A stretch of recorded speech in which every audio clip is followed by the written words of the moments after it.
नमस्कार. महाराष्ट्रामधील तमाम लाडक्या बहिणींचे लाडकी बहीण योजनेच्या नवीन व्हिडिओमध्ये स्वागत आहे. तर बघा लाडक्या बहिणींनो, लाडकी बहीण योजनेबाबत सर्वात महत्त्वाची मोठी आनंदाची बातमी आलेली आहे. बहिणींनो, सर्वात महत्त्वाची खुशखबर आलेली आहे. महाराष्ट्रामधील सर्वच लाडक्या बहिणींसाठी सर्वात महत्त्वाची मोठी खुशखबर. राज्य सरकारचा मोठा निर्णय, लाडक्या बहिणींसाठी सर्वात महत्त्वाची मोठी गुड न्यूज. कारण की आत्ताच हा निर्णय ठिकाणी झालेला आहे, त्यामुळे सर्वच बहिणी खुश झालेल्या आहे. सर्व बहिणींसाठी सर्वात महत्त्वाची मोठी आनंदाची बातमी आजच्या व्हिडिओमध्ये मी घेऊन आलेलो आहे. बहिणींनो, राज्य सरकारने आत्ताच हा महत्त्वाचा निर्णय घेतलेला आहे, त्यामुळे तुम्हाला ज्या हप्त्याची प्रतीक्षा होती फायनली ती प्रतीक्षासुद्धा संपलेली आहे. कारण की अतिशय दमदार अपडेट या व्हिडिओमध्ये तुम्हाला पाहायला मिळणार आहे. कारण की राज्य सरकारने आत्ताच हा महत्त्वाचा निर्णय घेतलेला आहे आणि या निर्णयामुळे महाराष्ट्रामधील सर्वच बहिणी खुश झालेल्या आहे. तर बहिणींनो, हा निर्णय काय आहे हे आपल्याला जाणून घ्यायचे, सर्व माहिती आपल्याला बघायची आहे. पण त्या अगोदर सर्व बहिणींना एक प्रश्न विचारतो, त्याचं सर्वांनी कमेंटमध्ये उत्तर द्यायचं आहे. तर बघा बहिणींनो, प्रश्न असा आहे की तुमची KYC झाली की नाही कमेंट करून सांगा. जर का तुमची KYC झाली असेल तर लिहून पाठवा की सर माझी KYC झालेली आहे. म्हणजेच तुम्हाला लिहून पाठवायचे की हो सर माझी KYC झालेली आहे. ज्या बहिणींची KYC झाली नसेल त्या बहिणींनी लिहून पाठवा की सर माझी KYC झालेली नाही आहे, तुमची KYC मी फ्रीमध्ये करून देणार आहे. तर बहिणींनो, कमेंट करून सांगा की सर माझी KYC झालेली नाही आहे, तुमची KYC मी फ्रीमध्ये करून देणार आहे. कारण की भरपूर अशा माता भगिनी आहे की ज्यांना KYC करता येत नाही आहे, काही बहिणी शिकलेली नाही आहे, तर अशा बहिणींची KYC फ्रीमध्ये मी करून देणार आहे. फक्त त्यासाठी तुम्हाला कमेंटमध्ये लिहून पाठवायचे की सर माझी KYC झालेली नाही आहे, तुमची KYC मी फ्रीमध्ये करून देणार आहे. तर बघा बहिणींनो, राज्य सरकारने जो महत्त्वाचा निर्णय घेतलेला आहे तुमच्यासाठी तो खूप महत्त्वाचा आहे. तर सर्व बहिणींसाठी हा व्हिडिओ अतिशय महत्त्वाचा असणार आहे. या व्हिडिओला आवर्जून शेवटपर्यंत नक्की बघा. सर्वात महत्त्वाचं म्हणजे तुम्ही जर का व्हिडिओवर नवीन असल्यास पटापट सर्व बहिणींनी ह्या व्हिडिओ लाईक करून द्या, कारण तुम्हाला अंतर्भय मिळणार नाही. आणि महत्त्वाचं म्हणजे आपल्या चॅनलला जर का तुम्ही अजून सबस्क्राईब केलं नसेल तर तुम्हाला खाली लाल रंगाचं बटन दिलं आहे, त्यावर तुम्हाला क्लिक करायचे, फ्रीमध्ये आपल्या चॅनलला सबस्क्राईब करून घ्यायचं आहे, जेणेकरून सर्व अपडेट तुम्हाला तुमच्या मोबाईलवर फ्रीमध्ये मिळत राहणार आहे.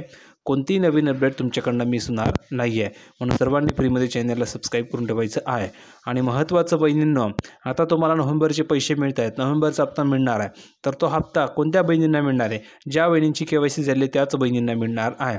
म्हणून KYC करणं खूप गरजेचं आहे. KYC झाली की नाही कमेंट करून सांगायचं आहे. आणि हा जो काही हप्ता असणार आहे, हा हप्ता कोणत्या बहिणींना मिळणार आहे?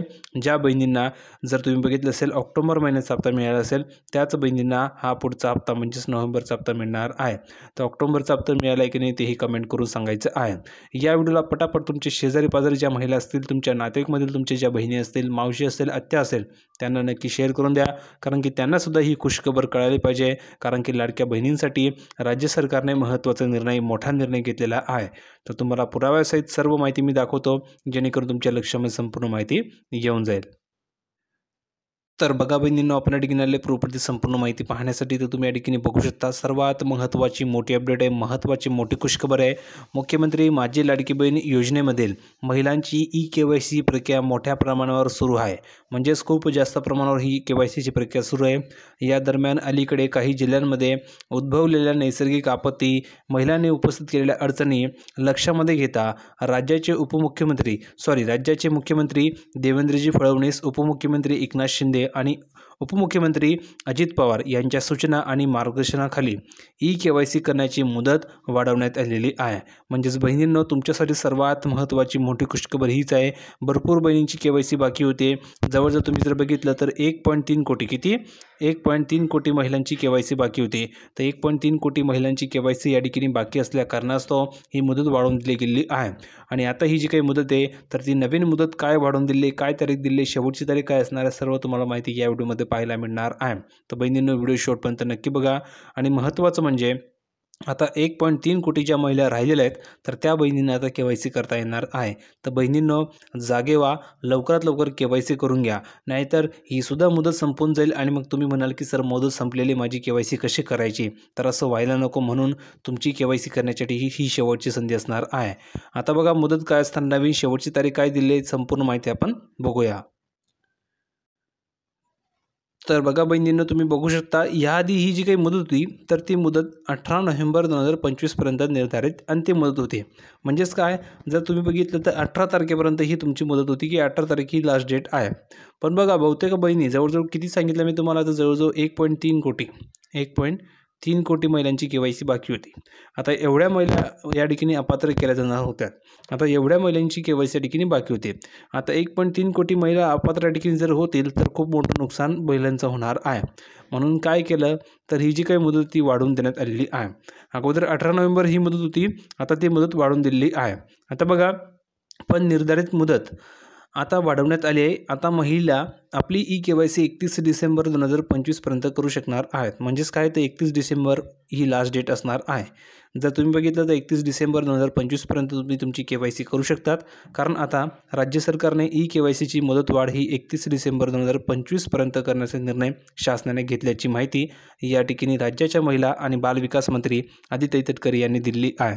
म्हणजेच स्वतः मंत्री आदिताई तटकरे यांनी ही माहिती दिलेली आहे आणि सांगितलेलं आहे की तुमची KYC करण्याची जी मुदत आहे ती 31 डिसेंबर 2025 पर्यंत वाढवून दिली गेलेली आहे. आता ही शेवटची संधी असणार आहे बहिणींनो. या शेवटच्या संधीचा तुम्हाला फायदा करून घ्यायचा आहे आणि 31 डिसेंबरची वाट बघू नका. आज किंवा उद्यामध्येच तुमची KYC करून घ्या. जर तुमची KYC झाली तरच तुम्हाला पुढचा हप्ता मिळणार आहे आणि तर तुम्हाला नोव्हेंबरचा हप्ता मिळणार नाही आहे. ही गोष्ट लक्षात ठेवायची आहे. तर कमेंट करून सांगा की तुमची KYC झाली की नाही. झाली असेल तर लिहून पाठवा की सर माझी KYC झाली आहे. झाली नसेल तर लिहून पाठवा की सर माझी KYC झालेली नाही आहे. तुमची KYC मी फ्रीमध्ये करून देणार आहे. ठीक आहे. पुढे बघा काय सांगितलेलं आहे. KYC करताना महिलांच्या आधार कार्डशी लिंक असणाऱ्या मोबाईल नंबरवर OTP येतो आहे. ही गोष्ट लक्षात ठेवा. आणि त्यानंतर महिलेच्या वडिलांच्या किंवा पतीच्या आधार कार्डवर लिंक असलेल्या नंबरवर दुसरा OTP येतो आहे. 2 OTP येतात. तर हे दोन्ही OTP तुम्हाला सांगावे लागतात. त्यानंतरच ही KYCची प्रक्रिया पूर्ण होत आहे. यामुळे महिलांना अनेक अडचणींचा सामना देखील करावा लागत आहे. अनेक महिलांच्या वडील किंवा पतीच्या मोबाईल नंबरवर OTP येत नसल्याची तक्रार येत होती. यावरही राज्य सरकारने उपाय शोधलेला आहे. तसेच अशा प्रकारच्या अनेक समस्यांसाठीच KYCसाठीची मुदत वाढवण्यात आल्याचं मंत्री आदित्य तटकरे यांनी सांगितलेलं आहे. बघा, भरपूर महिलांना तक्रारी येत होत्या, भरपूर महिलांच्या की त्यांचे वडील आणि पती या ठिकाणी वारलेले आहेत. त्याबाबत सुद्धा ठिकाणी पर्याय काढला जात आहे. त्यानंतर तुम्ही जर बघितलं तर OTP येत नव्हता, तर OTPची समस्या होती. काही वेळेस वेबसाईट चालत नव्हती. अशा अनेक समस्या होत्या. तर यामुळेच ही मुदतवाढ देण्यात आलेली आहे. जेणेकरून महिलांना सहज आणि सोप्या पद्धतीने KYC करता यावी म्हणून ही मुदतवाढ देण्यात आलेली आहे. आता ह्या संधीचं तुम्हाला सोनं करायचं आहे. कोणत्याही लाभार्थी महिलेला याचा फटका बसू नये हा यामागचा प्रामाणिक हेतू सरकारचा आहे. म्हणूनच ही मुदतवाढ तुम्हाला दिलेली आहे. नाहीतर 18 तारीख लास्ट डेट होती. जर का सरकारला करायचं असतं तर सरकारने 18 तारीखच्या नंतर मुदतवाढ दिली नसते. म्हणजेच 18 तारखेच्या नंतर तुम्हाला जर मुदतवाढ मिळाली नसती तर 1.3 कोटी महिला ह्या अपात्र झाल्या असतात.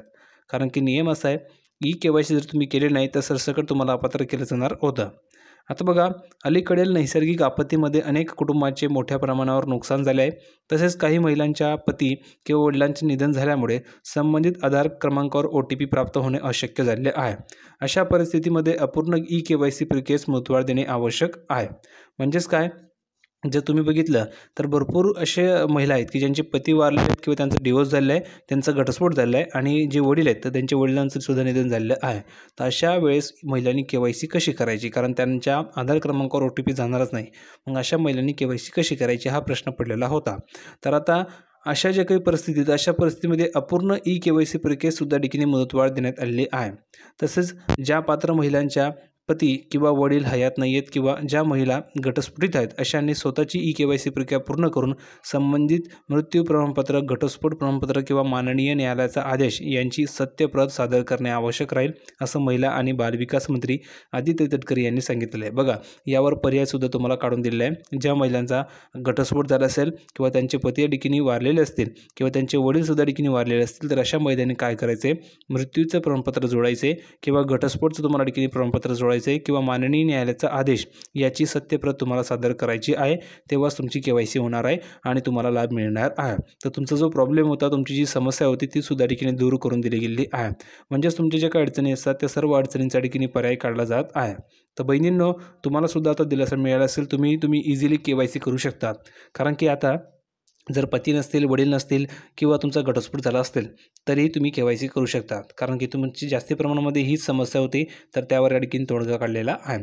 ठीक आहे. आता बघा या अनुषंगाने पात्र महिलांना न्याय मिळावा आणि कोणतीही पात्र महिला तांत्रिक किंवा अपरिहार्य कारणांमुळे योजनेपासून वंचित राहू नये ही शासनाची भूमिका आहे आणि याकरिता माननीय मुख्यमंत्री आणि दोन्ही माननीय उपमुख्यमंत्री यांच्या मार्गदर्शनाखाली महिलांच्या हिताचे भान राखत KYC प्रक्रियेसाठी 31 डिसेंबर 2025 पर्यंत मुदतवाढ देण्यात आलेली आहे.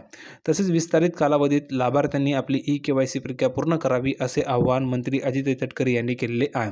तर आता 31 तारीख दिलेली लास्ट, तोपर्यंत तुम्हाला KYC करून घ्यायची आहे. ठीक आहे. आणि ही KYC झाल्याच्यानंतरच तुम्हाला या ठिकाणी नोव्हेंबरचा हप्ता मिळणार आहे. ही गोष्ट लक्षात ठेवा. म्हणजेच काय, जर तुम्ही बघितलं तर आता 31 डिसेंबरपर्यंत तुम्हाला मुदतवाढ दिली आहे, तर 31 डिसेंबरच्या आत तुम्हाला नोव्हेंबरचा हप्ता मिळून जाणार आहे. तुमची KYCची प्रक्रिया चालू होईल आणि तोपर्यंत तुमचा नोव्हेंबरचा हप्ता तुम्हाला मिळून जाईल. कारण की नोव्हेंबरच्या हप्त्याची संपूर्ण प्रोसेस झाली आहे. कधीही तुमच्या अकाउंटवर पैसे येऊ शकतात. तर तुम्हाला हा व्हिडिओ कसा वाटला कमेंटमध्ये सांगा. व्हिडिओ आवडला असेल तर लाईक करा, शेअर करा, चॅनलला सबस्क्राईब करायला विसरू नका. भेटूया पुढच्या व्हिडिओमध्ये नवीन अपडेट घेऊन. तोपर्यंत धन्यवाद.